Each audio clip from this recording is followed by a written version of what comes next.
ഞാൻ ആ വിഷയത്തിലേക്കൊന്നും കടന്നു പോകുന്നില്ല. കാരണം മഹല്ലുമായോ മഹല്ല് ഭരണവുമായോ ബന്ധപ്പെട്ട വിഷയങ്ങളല്ല എന്നോട് ചർച്ച ചെയ്യാൻ ആവശ്യപ്പെട്ടിരിക്കുന്നത്. മറിച്ച് എന്നെ ഏൽപ്പിച്ചിരിക്കുന്ന വലിയ ദൗത്യം നമ്മുടെയൊക്കെ ജീവിതത്തിന്റെ ലക്ഷ്യത്തിലേക്ക് നിങ്ങളെ കൊണ്ടുപോവുക എന്നതാണ്. അള്ളാഹുവിന്റെ അടിമകളായി ഭൂമുഖത്ത് ജീവിക്കുന്ന നമ്മൾ എന്താണ് ലക്ഷ്യമാക്കുന്നത് എന്ന അർത്ഥത്തിലുള്ള ഒരു വിഷയമാണ് പ്രിയപ്പെട്ട സംഘാടക സഹോദരങ്ങൾ ഇവിടെ തെരഞ്ഞെടുത്തിരിക്കുന്നത്. ആദ്യം നമ്മൾ സ്മരിക്കേണ്ടത് ബഹുമാനപ്പെട്ട മുഹമ്മദ് മുഷ്ഫിഖിനെയാണ്. എല്ലാ ചെറുപ്പക്കാരും മനസ്സിലാക്കേണ്ട ഒരു കാര്യം, ഒരു പിതാവ് ആ കുഞ്ഞിനെ കുറിച്ച് അഭിമാനത്തോടുകൂടി സംസാരിക്കും. നാട്ടിലെ മുഴുവൻ ആളുകളും ആ കുഞ്ഞിനെ കുറിച്ച് നല്ലത് മാത്രം പറയും. ആ കുട്ടിയെ അടുത്ത കാലത്ത് പരിചയപ്പെടുന്ന പള്ളിയുടെ ഉസ്താദടക്കമുള്ള മുഴുവൻ ആളുകളും ആ കുഞ്ഞിനെ കുറിച്ച് അഭിമാനത്തോടെ സംസാരിക്കാൻ എന്താ കാരണം? ആ കുട്ടി ചെയ്ത നല്ല പ്രവർത്തനം, നല്ല പെരുമാറ്റം. ഒരു മനുഷ്യനെ ഭൂമിയിൽ അനശ്വരനാക്കുന്ന ഏറ്റവും പ്രധാനപ്പെട്ട കാര്യം അവന്റെ നല്ല പ്രവർത്തനങ്ങളാണ്. അത്തരം നല്ല പ്രവർത്തനം ആ കൊച്ചുകുട്ടി ചെയ്തപ്പോൾ എല്ലാവരും ആ കുട്ടിയെ സ്മരിക്കുന്നു, എല്ലാവരും ആ കുട്ടിയെ നല്ല മനസ്സോടുകൂടി ഓർക്കുന്നു. ഒരു മനുഷ്യന് നൽകാൻ കഴിയുന്ന ഏറ്റവും വലിയ സംഭാവനയും അതാണ്. ഒരു പിതാവിനെ സംബന്ധിച്ചിടത്തോളം ഒരു കുട്ടി എന്ന് പറഞ്ഞാൽ അത് ആൺകുട്ടിയാകട്ടെ പെൺകുട്ടിയാകട്ടെ അള്ളാഹു റബ്ബുൽ ഇസ്സത്ത് നൽകുന്ന ഏറ്റവും വലിയ ഒരു അനുഗ്രഹമാണ്. ഞാൻ അത് പറഞ്ഞുകൊണ്ടാണ് എന്റെ വിഷയത്തിലേക്ക് കടന്നു വരാൻ ആഗ്രഹിക്കുന്നത്. അള്ളാഹുവിന്റെ പരിശുദ്ധ ദീൻ നമ്മളെ പഠിപ്പിക്കുന്ന ഏറ്റവും പ്രധാനപ്പെട്ട ഒന്ന്, കുടുംബത്തിലൊരു കുഞ്ഞ് ജനിക്കുക എന്നാൽ അത് വലിയൊരു സന്തോഷമാണ് എന്ന വസ്തുതയാണ്. ഒരു കുഞ്ഞു കുടുംബത്തിൽ ജനിക്കുക എന്നത് ഏറ്റവും വലിയൊരു സന്തോഷമാണ്. അതിന്റെ തെളിവാണ് അള്ളാഹുവിന്റെ പരിശുദ്ധ ഖുർആന്റെ ചില പ്രയോഗങ്ങൾ. മഹാനായ ഇബ്രാഹിം നബി അലൈഹി സ്വലാത്തു വസ്സലാം പടച്ചറപ്പിനോട് കുഞ്ഞില്ലാത്ത സമയത്ത് കരഞ്ഞുകൊണ്ട് ചോദിച്ച ചോദ്യത്തിന് അള്ളാഹു കൊടുത്ത മറുപടി, അതുപോലെ സമാന സംഭവങ്ങളിൽ അള്ളാഹു സുബ്ഹാനഹു വ തആല ഖുർആനിലൂടെ പറഞ്ഞ മറുപടി, ഈ കുഞ്ഞിന്റെ ജനനം അല്ലെങ്കിൽ ഒരു കുഞ്ഞിന്റെ പിറവി ഒരു കുടുംബത്തിൽ എന്താണ് സംഭവിപ്പിക്കുന്നത് എന്ന് പഠിപ്പിക്കുന്നു. മഹാനായ ഇബ്രാഹിം നബി അലൈഹി സ്വലാത്തു വസ്സലാം റബ്ബിനോട് ചോദിച്ചു, റബ്ബി ഹബ്ലി മിനസ് സാലിഹീൻ, അല്ലാഹുവേ എനിക്ക് സാലിഹീങ്ങളിൽപ്പെട്ട ഒരു കുഞ്ഞിനെ തരണേ തമ്പുരാനെ. റബ്ബി ഹബ്ലി മിനസ് സാലിഹീൻ, പടച്ചോനെ എനിക്ക് നല്ല ഒരു കുഞ്ഞിനെ തരണമേ എന്നാണ് ഇബ്രാഹിം നബി തങ്ങളുടെ പ്രാർത്ഥന. അല്ലാഹു സുബ്ഹാനഹു വ തആല അതിന് കൊടുത്ത മറുപടി എന്താ? അല്ലാഹു സുബ്ഹാനഹു വ തആല അതിന് നൽകുന്ന മറുപടി, ഫബശർനാഹു ബിഉലാമിൻ ഹലീം. ഫബശർനാഹു ബിഉലാമിൻ ഹലീം, നല്ല അച്ചടക്കമുള്ള ഒരു കുട്ടിയെ ബശർന, സന്തോഷത്തോടുകൂടി നമ്മൾ നൽകി. അപ്പൊ സന്തോഷത്തോടുകൂടി നൽകുക, ഒരു സന്തോഷത്തിന്റെ വചനമാണ് പടച്ചറബ് അവിടെ ഉപയോഗിച്ച്. കൊടുത്തു എന്നല്ല പറഞ്ഞു, സന്തോഷത്തോടുകൂടി. തബ്ശീർ, ഒരു കുടുംബത്തിൽ ഒരു കുഞ്ഞ് ജനിക്കുക എന്നാൽ അത് വലിയൊരു സന്തോഷം തന്നെ. ആ സന്തോഷത്തിന്റെ ഗൗരവം മനസ്സിലാക്കണമെങ്കിൽ നമ്മൾ ശരിക്കും കുഞ്ഞുങ്ങളില്ലാത്തൊരു മനുഷ്യന്റെ ദുഃഖം കാണണം. വർഷങ്ങളോളമായി വിവാഹം കഴിച്ച് കുടുംബജീവിതം നയിക്കുന്ന ഭാര്യ ഭർത്താക്കന്മാർക്ക് ഒരു കുഞ്ഞില്ലെങ്കിൽ മനസ്സിലുണ്ടാകുന്ന വിഷമത്തിന്റെ ആഴം എത്രയാ നിങ്ങളൊന്ന് ചിന്തിച്ചു നോക്ക്. അവരുടെ മനസ്സിന്റെ സങ്കടം എത്രയാണ് നമുക്ക് പറഞ്ഞാൽ തീരുമോ? നിങ്ങളൊന്ന് ഓർക്കുന്നു. അവര് പല സ്ഥലത്തും അതിനുവേണ്ടി പ്രാർത്ഥനകളും അതിനുവേണ്ടി ഒരുപാട് ആഗ്രഹങ്ങളും വെച്ചുകൊണ്ട് അവർ കടന്നു പോകുന്ന ദിവസങ്ങളെക്കുറിച്ച് നമ്മളൊന്ന് ചിന്തിച്ചു നോക്കണം. അത്തരമൊരു കുടുംബത്തിന്റെ വിഷമം, ആ കുടുംബത്തിൽ കുഞ്ഞില്ലാത്ത ആ വിഷമം കണ്ട് നമ്മൾ അനുഭവിക്കുമ്പോൾ നമുക്ക് ബോധ്യപ്പെടും. അവിടെയാണ് ഒരു കുഞ്ഞിന്റെ ജനനത്തിന്റെ സന്തോഷം നമുക്ക് കാണാൻ കഴിയും. അള്ളാഹുവിന്റെ പരിശുദ്ധ പ്രവാചകന്മാരിൽ പോലും ഈ അവസ്ഥയുള്ള പ്രവാചകന്മാരുണ്ടായപ്പോൾ പടച്ചറബിനോട് ചോദിച്ചപ്പോൾ റബ്ബ് കൊടുത്ത മറുപടി എങ്ങനെയാണ്? അല്ലാഹു സുബ്ഹാനഹു വ തആല സക്കരിയ നബി അലൈഹി സ്വലാത്തു വസ്സലാമിനോട് പറഞ്ഞ വാചകം പരിശുദ്ധ ഖുർആനിലുണ്ടല്ലോ. ഹുനാലിക ദഅ സക്കരിയ റബ്ബഹു റബ്ബി ഹബ്ലി മിൻ ലദുൻക ദുർരിയതൻ തയ്യിബ ഇന്നക സമീഉദ് ദുആ. മഹാനായ സക്കരിയ നബി അലൈഹി സ്വലാത്തു വസ്സലാം പടച്ചറബിനോട് ചോദിക്കുക, റബ്ബി ഹബ്ലി മിൻ ലദുൻക ദുർരിയതൻ തയ്യിബ, അല്ലാഹുവേ എനിക്ക് നിങ്കിൽ നിന്ന് ഒരു നല്ല കുഞ്ഞിനെ തരണേ തമ്പുരാനെ. അങ്ങനെ പരിശുദ്ധ പ്രവാചകർ പടച്ചറബിനോട് ചോദിച്ചു, ഇന്നക സമീഉദ് ദുആ. പ്രവാചകർ പറഞ്ഞു, പടച്ചോനെ നീ പ്രാർത്ഥന കേൾക്കുന്ന തമ്പുരാനല്ലോ, എനിക്കൊരു കുഞ്ഞിനെ കൊണ്ട് റബ്ബേ, നല്ല കുഞ്ഞിനെ. അല്ലാഹു സുബ്ഹാനഹു വ തആല ഈ പ്രാർത്ഥന കേട്ടിട്ട് സക്കരിയ നബി തങ്ങളോട് എന്താ മറുപടി പറഞ്ഞത്? അല്ലാഹു സുബ്ഹാനഹു വ തആല സക്കരിയ നബിക്ക് ഈ സന്ദേശം മലക്കുകൾ മുഖേന കൊടുക്കുന്ന സമയത്ത് സക്കരിയ നബി തന്റെ മിഹ്റാബിൽ നിസ്കരിച്ചുകൊണ്ട് നിൽക്കുക. നമസ്കരിച്ചുകൊണ്ട് നിൽക്കുന്ന സക്കരിയ നബിയോട് പടച്ചറബ് പറഞ്ഞു, ഹുനാലിക ദഅ സക്കരിയ റബ്ബഹു റബ്ബി ഹബ്ലി മിൻ ലദുൻക ദുർരിയതൻ ത്വയ്യിബ ഇന്നക സമീഉദ് ദുആ എന്ന പ്രാർത്ഥനയ്ക്ക് പടച്ചറപ്പിന്റെ മറുപടി എന്താണ്? ഫനഅദതുൽ മലായിക വഹുവ ഖായിമുൻ യുസല്ലി ഫിൽ മിഹ്റാബ് അന്നല്ലാഹ യുബശ്ശിറുക ബിയഹ്യ മുസദ്ദിഖൻ ബികലിമത്തിൻ മിനല്ലാഹി സയ്യിദൻ വഹസൂറൻ വനബിയ്യൻ മിനസ് സ്വാലിഹീൻ. അല്ലാഹു സുബ്ഹാനഹു വ തആല അവിടെയും പറഞ്ഞ വാചകം എന്താണ്? യുബശ്ശിറുക ബിയഹ്യ. അല്ലാഹു റബ്ബുൽ ഇസ്സത്ത് യഹ്യ ഒരു കുഞ്ഞിനെ കൊണ്ട് ഇതാ സന്തോഷ വൃത്താന്തം കൊണ്ടുവരുന്നു. അവർ കുട്ടി ജനിക്കുക എന്നത് ഒരു മനുഷ്യനെ സംബന്ധിച്ചിടത്തോളം വല്ലാത്തൊരു സന്തോഷമാണ്. അതേത് കുട്ടിയാവട്ടെ, ആൺകുട്ടിയാവട്ടെ, പെൺകുട്ടിയാവട്ടെ, ഒരു കുഞ്ഞിന്റെ ജനനം ഒരു കുടുംബത്തിലുണ്ടാക്കുന്ന സന്തോഷം ചെറുതല്ല. ഒരു ദമ്പതികൾക്ക് ദാമ്പത്യം പൂർത്തീകരിക്കുന്നത്, നമുക്കൊരു പിൻഗാമി ഉണ്ടാകുന്നതാണ് ആ കുടുംബത്തിലെ ഏറ്റവും വലിയ സന്തോഷം. ആ സന്തോഷം സന്തോഷമായി നിലനിൽക്കണമെങ്കിൽ എന്ത് വേണം? ഈ കുഞ്ഞ് അള്ളാഹുവിനെ ഭയപ്പെടുന്ന, മാതാപിതാക്കളെ ആദരിക്കുന്ന, ഇസ്ലാമുള്ള ഒരു കുഞ്ഞായിരിക്കണം. നേരെ മറിച്ച് ഈ കുഞ്ഞ് വളരെ വൃത്തികെട്ടവനായി മാറിയാലോ ആ കുടുംബം അതുകൊണ്ട് നശിക്കുമെന്ന കാര്യത്തിൽ യാതൊരു തർക്കവുമില്ല. മക്കൾ നന്നായാൽ കുടുംബത്തിന് വലിയ സമാധാനമുണ്ടാകും, മക്കൾ മോശമായാൽ കുടുംബത്തിൽ അസമാധാനമുണ്ടാകും. ഈ കുഞ്ഞ് ഒരു മനുഷ്യനെ സംബന്ധിച്ചിടത്തോളം എത്രത്തോളം സന്തോഷമാണ്, അതേപോലെ ഈ കുഞ്ഞ് ചെറുപ്പത്തിൽ മരിച്ചുപോയാൽ വളരെ ദുഃഖവും ആ കുടുംബത്തിനുണ്ടാകും. നമ്മുടെ കൂട്ടത്തിൽ ഒരു കുട്ടി ജനിച്ചു വളർന്ന ഒരു കുട്ടി, നമ്മൾ ആ കുട്ടിയെ കണ്ടും ആസ്വദിച്ചും ആ കുഞ്ഞിന്റെ ചലനങ്ങളും പ്രവർത്തനങ്ങളും അവന്റെ പഠനവും രീതിയും ഒക്കെ കണ്ട് അവന്റെ കൂടെ അങ്ങനെ മനസ്സ് വളരുമ്പോൾ ഇടക്ക് വെച്ച് പടച്ചറപ്പ് അതിനെ തിരിച്ചു വിളിച്ചാൽ ആ കുഞ്ഞിനെ പടച്ചറപ്പ് തിരിച്ചു കൊണ്ടുപോകുമ്പോൾ വലിയ വിഷമം ആ മാതാപിതാക്കൾക്ക് ഉണ്ടാകും. അത് സ്വാഭാവികമാണ്. അതുകൊണ്ട് തന്നെ പടച്ചറപ്പ് അത്തരം മാതാപിതാക്കൾക്ക് വലിയ പ്രതിഫലം കൊടുക്കും. അള്ളാഹുവിന്റെ പരിശുദ്ധ ഖുർആൻ വളരെ വ്യക്തമായി നമ്മൾക്കത് പഠിപ്പിച്ചു തന്നിട്ടുണ്ടല്ലോ. നാളെ പരലോകത്ത് ഈ പിതാവിന് പടച്ചറപ്പ് കൊടുക്കുന്ന അനുഗ്രഹത്തെക്കുറിച്ചല്ലേ അള്ളാഹുവിന്റെ പരിശുദ്ധ ഖുർആൻ പറഞ്ഞത്? അള്ളാഹുവിന്റെ പരിശുദ്ധ ഞാൻ ആമുഖമായി ഓതിവെച്ച പരിശുദ്ധ ഖുർആന്റെ സൂക്തം ആ കുട്ടിയെ ഉദ്ദേശിച്ചുകൊണ്ട് തന്നെ അള്ളാഹുവിന്റെ പരിശുദ്ധ ഖുർആൻ പറഞ്ഞു, വല്ലദീന ആമനൂ വത്തബഅതുഹും ദുർരിയ്യതുഹും ബിഈമാൻ.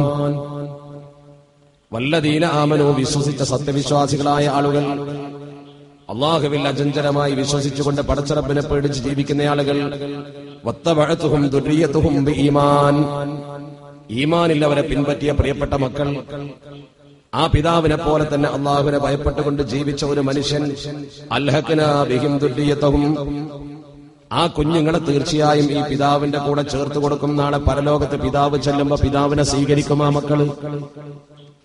ആ പിതാവിനും ആ മാതാവിനും ആ കുടുംബത്തിൽ അല്ലാഹു സുബ്ഹാനഹു വ തആല ഈ കുഞ്ഞ് എന്തൊരു സന്തോഷമായിരുന്നു കൊടുത്തിരുന്നത്. അതേ സന്തോഷം നാളെ പരലോകത്ത് ആഖിറമാകുന്ന ഭവനത്തിൽ നമ്മൾ ചെല്ലുമ്പോൾ, ഈ ലോകം അവസാനിച്ചുകൊണ്ട് പരലോകത്ത് നമ്മൾ സുഖജീവിതത്തിന് വേണ്ടി ചെല്ലുമ്പോൾ പടച്ചറബി കുഞ്ഞിനെ അവിടെ കാണിച്ചു കൊടുക്കും. അൽഹഖ്നാ ബിഹിം ദുർരിയ്യതഹും വമാ അലത്നാഹും മിൻ അമലിഹിം മിൻ ശൈഇ. അവരെ അമലിൽ നിന്ന് ഒരു കുറവും പടച്ചറബ് വരുത്തുകയില്ല. മാതാപിതാക്കളുടെ അമലിൽ നിന്ന് ഒരു കുറവും പടച്ചറബ് വരുത്താതെ ഈ കുഞ്ഞിനെ മാതാപിതാക്കൾക്ക് കൂട്ടിച്ചേർത്ത് കൊടുക്കും. കുല്ലുംരിഹിം ബിമാ കസബ റഹീൻ. ഏത് മനുഷ്യനും അവൻ പ്രവർത്തിച്ച പ്രവർത്തനത്തിന്റെ പ്രതിഫലത്തിന് അർഹനാണ്. ആ പ്രവർത്തനത്തിന് പണയം വെക്കപ്പെട്ടവനാണെന്ന് പറഞ്ഞാൽ, നമ്മളൊക്കെ ഇവിടെ ചെയ്ത പ്രവർത്തനം എന്താണോ അതിന്റെ പ്രതിഫലം നേരെ പരലോകത്ത് കൈനീട്ടി വാങ്ങാൻ ഭാഗ്യവാന്മാരാണ്. ഇവിടെ മോശം ചെയ്താൽ അതൊരിക്കലും സംഭവിക്കൂല. നാളെ പരലോകത്ത് നമ്മളിങ്ങനെ ചെന്നിരിക്കുന്ന സമയത്ത് നമ്മളെ സംബന്ധിച്ചിടത്തോളം നമുക്ക് വളരെ വലിയ വിഷമങ്ങളുടെ സന്ദർഭമുണ്ടാകും, ഒരുപക്ഷെ സന്തോഷമുള്ള സമയം ഉണ്ടാവും. ഇതേക്കുറിച്ചൊക്കെ വ്യാഖ്യാനിച്ചിട്ട് അള്ളാഹുവിന്റെ പരിശുദ്ധ ഹബീബ് അഷ്റഫുൽ ഖൽഖ് മുത്ത് മുഹമ്മദ് മുസ്തഫ സ്വല്ലല്ലാഹു അലൈഹി വസല്ലമ തങ്ങൾ ആഖിറത്തിലെ അവസ്ഥയെക്കുറിച്ച് ഇങ്ങനെ പറഞ്ഞിട്ട്, ഒരു കുട്ടി ചെറുപ്പത്തിൽ മരിച്ചുപോയാൽ ആ മാതാപിതാക്കൾക്ക് കിട്ടുന്ന ഗുണത്തെക്കുറിച്ച് പറഞ്ഞിട്ടുണ്ട്. നമ്മുടെ മനസ്സ് തുടികൊട്ടി പോകും അത് കേൾക്കുമ്പോൾ. കുഞ്ഞു പോയതിലുള്ള ദുഃഖം, ഇപ്പൊ ചെറുപ്പത്തിൽ കുട്ടികൾ മരിച്ചുപോയ പലരുണ്ടാവും. ആ കുഞ്ഞുങ്ങൾ മരിച്ചുപോയ ആളുകളെ സംബന്ധിച്ചിടത്തോളം മനസ്സിന്റെ ഉള്ളിൽ വല്ലാത്തൊരു വിഷമം. ആ വിഷമം അവരുടെ മനസ്സിലുണ്ടെങ്കിൽ അവർ ചിന്തിക്കേണ്ട പ്രധാനപ്പെട്ട ഒരു കാര്യം, അള്ളാഹുവിന്റെ പരിശുദ്ധ ഹബീബ് വളരെ വ്യക്തമായി പറഞ്ഞ ഒരു സംഭവം. ഈ കുഞ്ഞു നാളെ ജനങ്ങളൊക്കെ മരിച്ചു പിരിഞ്ഞ് വിചാരണ കഴിഞ്ഞ് എല്ലാവരും പരലോകം പോകുന്ന സന്ദർഭത്തിൽ അള്ളാഹു റബ്ബുൽ ഇസ്സത്തിന്റെ സ്വർഗ്ഗലോകത്ത് ഈ കുട്ടി ഉണ്ടാവും. നമ്മളൊക്കെ മരിച്ചു പിരിയും, ഖിയാമം വരും, ഉറപ്പല്ലേ? ആ സന്ദർഭത്തിൽ ഈ കുഞ്ഞ് വിചാരണയൊക്കെ കഴിഞ്ഞ് ജനങ്ങളൊക്കെ ഫരീഖും ഫിൽ ജന്നത്തിയോ ഫരീഖും ഫിൽ സഈർ എന്ന് പറഞ്ഞ് വേർതിരിക്കപ്പെടും.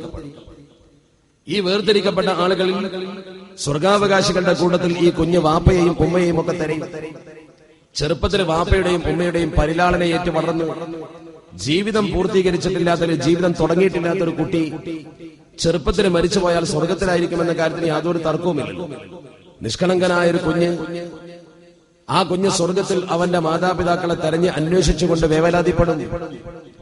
ആളുകളൊക്കെ മരിച്ചു പിരിഞ്ഞ് സ്വർഗത്തിൽ മുഴുവൻ ആളുകളും ചെന്നിട്ടും തന്റെ വാപ്പാനെ കാണാനില്ല, തന്റെ മാതാവിനെ കാണാനില്ല. ഇവൻ അന്വേഷിച്ചുകൊണ്ട് നടക്കും. അവൻ പടച്ചറപ്പിനോട് പരാതിപ്പെടും, പടച്ചവനെ എന്റെ ഉമ്മാനെ കാണാനില്ല, എന്റെ ഉപ്പാനെ കാണാനില്ല.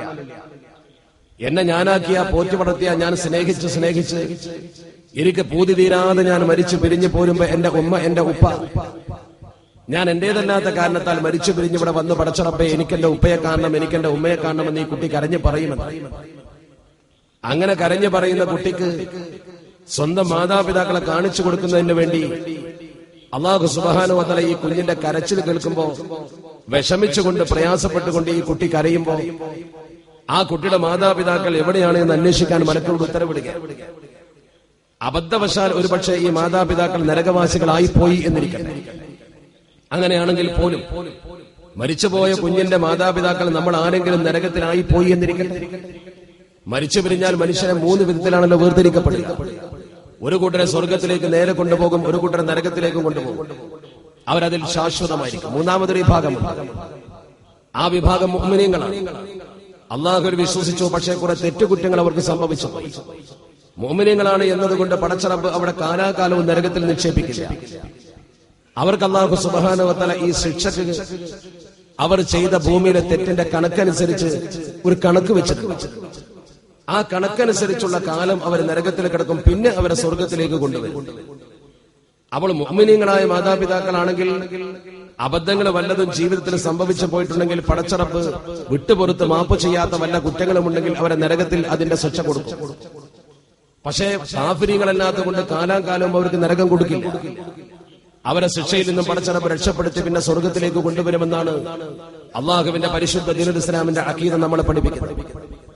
അങ്ങനെ തിരിച്ചു കൊണ്ടുവരപ്പെടുന്ന കൂട്ടത്തിലായിരിക്കും ഒരുപക്ഷെ ഈ മാതാപിതാക്കളെങ്കിൽ ഈ കുഞ്ഞ് അന്വേഷിക്കുന്ന സമയത്ത് അവർ സ്വർഗത്തിലുണ്ടാവില്ല. അവർ ശിക്ഷ ഏറ്റുവാങ്ങുന്നതിന് വേണ്ടി നരകത്തിലേക്ക് ആപതിച്ചിരിക്കും. തന്റെ മാതാപിതാക്കളെ കാണാൻ കുഞ്ഞ് വളരെ വിഷമത്തോടുകൂടി പടച്ചറപ്പിനോട് ആവശ്യപ്പെടുമ്പോ അള്ളാഹുവിന്റെ മാലാഖമാർ അവരെ നരകത്തിൽ കണ്ടെത്തുമ്പോൾ മുഅ്മിനീങ്ങളായ തെറ്റ് ചെയ്ത മാതാപിതാക്കൾ അബദ്ധവശാൽ സംഭവിച്ച തെറ്റിന്റെ പേരിൽ ശിക്ഷ അനുഭവിക്കുമ്പോ ആ മാതാപിതാക്കളെ ശരിക്കും ഈ കുഞ്ഞിന് കാണുന്നതിന് വേണ്ടി റബ്ബിന്റെ ഓർഡർ പ്രകാരം നരകശിക്ഷയിൽ അവർക്ക് തൽക്കാലം ഇളവ് കൊടുത്തുകൊണ്ട് പിന്നെയും തിരിച്ചു കൊണ്ടുപോകുക എന്ന ലക്ഷ്യത്തോടുകൂടി ഈ കുഞ്ഞിനൊന്ന് കാണിച്ചു കൊടുക്കാൻ വേണ്ടി പടച്ചറപ്പ് കൊണ്ടുവരാൻ ആവശ്യപ്പെടുമത്രേ. ഈ കുഞ്ഞിന് മാതാപിതാക്കളെന്ന് കാണിച്ചു കൊടുക്കുക എന്നതാണ് അതിന്റെ ലക്ഷ്യം.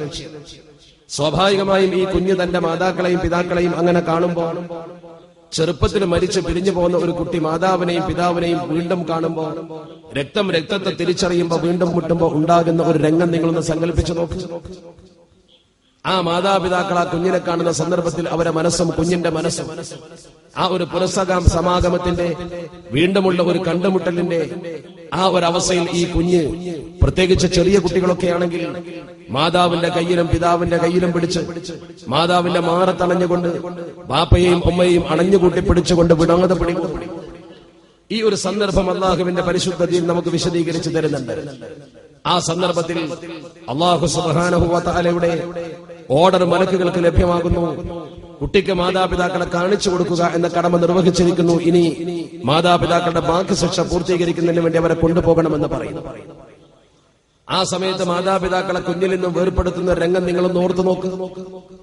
ആ മാതാവിനെയും പിതാവിനെയും ഈ കുഞ്ഞിന്റെ കയ്യിൽ നിന്നും വേർപെടുത്തുന്ന രംഗം നിങ്ങളൊന്ന് ചിന്തിക്കുക. ആ രംഗം നിങ്ങളൊന്ന് മനസ്സിലൊന്ന് സങ്കല്പിച്ചു നോക്കൂ. നടക്കുമോ? അത് ഒരിക്കലും ആ കുട്ടി വിടില്ല. ആ കുഞ്ഞ് കരയും. പടച്ചറപ്പിനോട് ആ കുട്ടി കരഞ്ഞുകൊണ്ട് പറയും, പടച്ചറപ്പേ, ഞാൻ എന്റെ കാരണത്താലല്ല മരിച്ചു പിരിഞ്ഞു പോന്നത്. നീ എന്നെ ചെറുപ്പത്തിലെ മരിപ്പിച്ചു. എനിക്കെന്റെ ഉമ്മയുടെ, എന്റെ ഉപ്പയുടെ പരിലാളന ഏറ്റുവാങ്ങാൻ സാധ്യമായിട്ടില്ല. ഒരു കുടുംബജീവിതം പോലും ആസ്വദിക്കാൻ കഴിയാത്ത ആ കൊച്ചുകുട്ടി മരിച്ചു പിരിഞ്ഞു പോകുമ്പോ അതിന്റെ വേദന അല്ലാഹു റബ്ബുൽ ഇസ്സത്തിന്റെ മുമ്പിൽ ആ കുഞ്ഞ് പ്രകടിപ്പിക്കും. ആ കുഞ്ഞ് പടച്ചറപ്പിനോട് ആവശ്യപ്പെടും, എന്റെ മാതാപിതാക്കളെ എന്റെ കൂടെ നിർത്തിത്തരണം. മുഅ്മിനീങ്ങളായ എന്റെ മാതാപിതാക്കളെ എന്റെ കൂടെ നിർത്തിത്തരണം. ആ കുഞ്ഞ് ഈ മാതാപിതാക്കൾക്ക് വേണ്ടി പടച്ചറപ്പിനോട് കരഞ്ഞ് പ്രാർത്ഥിക്കും. റബ്ബിനോട് ഈ കുട്ടി കരഞ്ഞപേക്ഷിക്കും. അല്ലാഹു റബ്ബുൽ ഇസ്സത്ത് സ്വർഗത്തിൽ വെച്ച് കുഞ്ഞ് കരയുന്ന രംഗം കാണുമ്പോൾ തന്റെ മലക്കുകൾക്ക് ഉത്തരവ് കൊടുക്കും, മലക്കുകളെ, ആ കുഞ്ഞിന്റെ കരച്ചിൽ എന്റെ റഹ്മത്ത് അവന്റെ മേൽ നിർബന്ധമാക്കിയിരിക്കുന്നു, അവന്റെ വിഷമം ഞാൻ കണ്ടിരിക്കുന്നു. അതുകൊണ്ട് അവന്റെ മാതാപിതാക്കൾ എന്തു തെറ്റു ചെയ്തവരാണെങ്കിലും ശരി,